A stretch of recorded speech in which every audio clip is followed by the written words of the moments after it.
Good morning. आज हम लोग सीखेंगे कि साधारण ब्याज के जो सवाल होते हैं उसमें इंस्टॉलमेंट यानी किस्त वाले सवाल को कैसे हल करें एकदम आसानी से।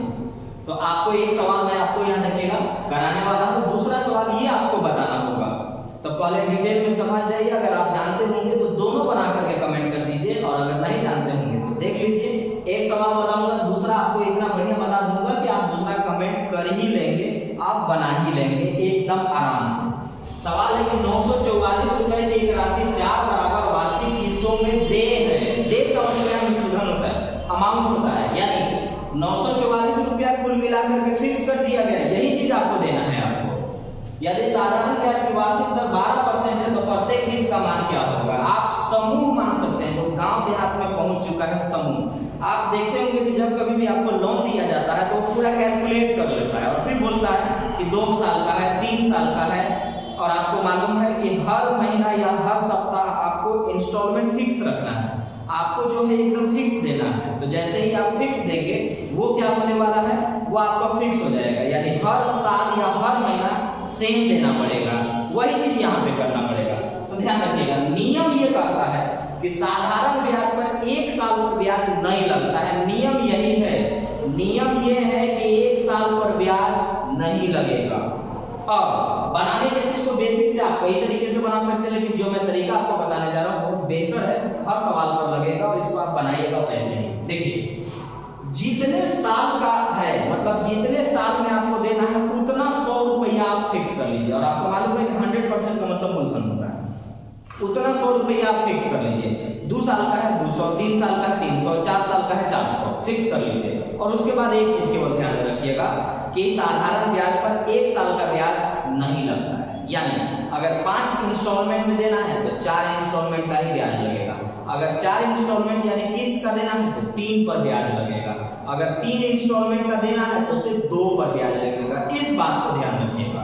तो यहाँ पर कह रहा है कि 944 रुपए की राशि 4 बराबर वार्षिक किस्त में देना है। तो 4 बार देना है तो 400 रुपया मेरे पास हो गया। अब 4 बार देना है तो हमको 3 पर ब्याज लगेगा, हमको ब्याज 3 पर लगेगा। तो आइए, रेट कितना है 12%। तो 12% के हिसाब से 1 साल में कितना लगेगा? तो 12 लगेगा। 12% के हिसाब से 2 साल में कितना लगेगा? तो 24 लगेगा। 12% के हिसाब से 3 साल में कितना लगेगा? तो 36 लगेगा। और अब नहीं करेंगे क्योंकि मालूम है कि अगर 4 किस्त में देना है तो 3 पर ब्याज लगेगा, 5 किस्त में देना है तो 4 पर ब्याज लगेगा, 1 पर कम लगेगा। लेकिन यहाँ 100 का जो आंकड़ा है, जितने साल का है उतना 100 होगा। 2 साल का है 200, 3 साल का 300, 4 साल का 400, 5 साल का 500, लेकिन ब्याज में 1 कम। तो देखिए, ब्याज आपने कितना दे दिया? तो आप दे दिए 72 रुपया। और ये आपको मालूम है कि परसेंटेज है तो 72% कह सकते हैं। अब ये आपका मूलधन है, मूलधन में ब्याज जोड़ने पर मिश्रधन बनता है, मूलधन में ब्याज जोड़ने पर मिश्रधन बनता है। और यही मिश्रधन यहाँ मिश्रधन नहीं बल्कि आपका इंस्टॉलमेंट यानी किस्त कहलाएगा। यहाँ मिश्रधन नहीं किस्त कहलाएगा। तो आपका 400 प्लस 72 कितना हो गया? तो 472। 472% का जो वैल्यू दे रहा है वो दे रहा है कि 944 रुपया आपको अदा करने हैं। तो 472 का वैल्यू 944, तो 1% का वैल्यू कितना रुपया? तो 2 रुपया।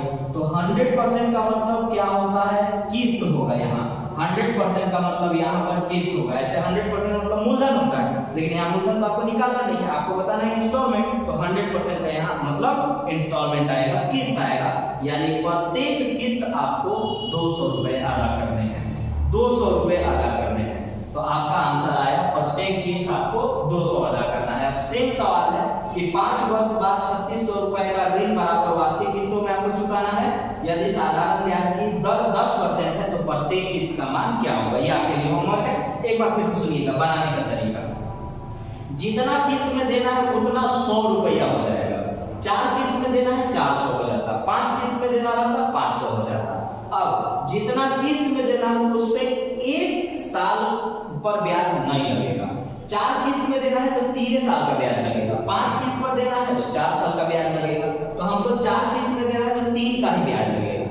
12% के हिसाब से 1 साल में 12, 12% के हिसाब से 2 साल में 24, 12% के हिसाब से 3 साल में 36, कुल मिलाकर के लगा 72। और ये तो परसेंट है।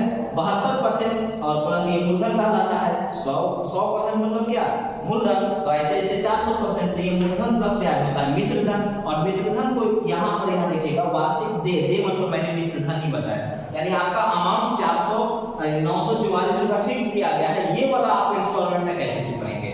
तो आपको एक इंस्टॉलमेंट पड़ रहा है यहाँ पर 400 प्लस 72, 472 बराबर 944, यानी आपके अनुसार 472 पड़ रहा है और इनके अनुसार 944 पड़ रहा है। तो 472% का वैल्यू 944, 1% का वैल्यू 2, 100% का वैल्यू 200। प्रत्येक किस्त 200 का पड़ेगा। अब कुछ लोग दिमाग लगाएंगे कि ना यार एक किस्त 200 तो 4 किस्त 800 और आप कह रहे हैं सर कि 944 का। हाँ, ये 944 है और आंसर बिल्कुल सही है, यही होगा। क्यों होगा सुन लीजिए पहले, बाकी हम प्रूफ करने की जरूरत नहीं है। अगर 200 रुपए इंस्टॉलमेंट बनाया है, लेकिन यहाँ पर ये मानते हुए चलना है कि अगर आप पहला किस्त नहीं देंगे तो आपका 4 इंस्टॉलमेंट देना है, 1 2 3 4। अगर आप पहला किस्त नहीं देंगे तो इस पर आपको 3 साल का ब्याज लगेगा, और अगर आप दूसरा किस्त नहीं देंगे तो उस पर 2 साल का ब्याज लगेगा। अगर आपने दूसरा किस्त नहीं दिया तो आपको 1 साल का ब्याज लगेगा, और वो सब मिला करके 944 बनेगा 800 के हिसाब से। ये वाला प्रोसेस से करके निकाल के देख लीजिएगा, आंसर आ जाएगा। फिलहाल मैं आपके इस आंसर का इंतजार कर रहा हूँ, आप जरूर कमेंट करेंगे कि आपका आंसर क्या आने वाला है।